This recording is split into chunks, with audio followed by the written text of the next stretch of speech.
On today's Technical Tuesday, I'll be discussing what spray balls are and what they are used for.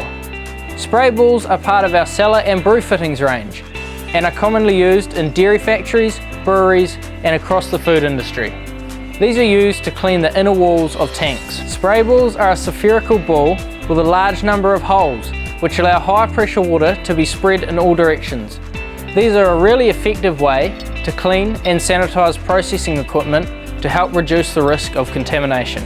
These are made with 316 grade stainless steel and have a maximum pressure rating of 40 psi or 3 bar and a maximum temperature rating of 95 degrees. Here at the Metal Company, we stock spray balls to suit butt weld tube, BSP threads and triclover connections, with sizes from 1/2 inch right up to 2 inch.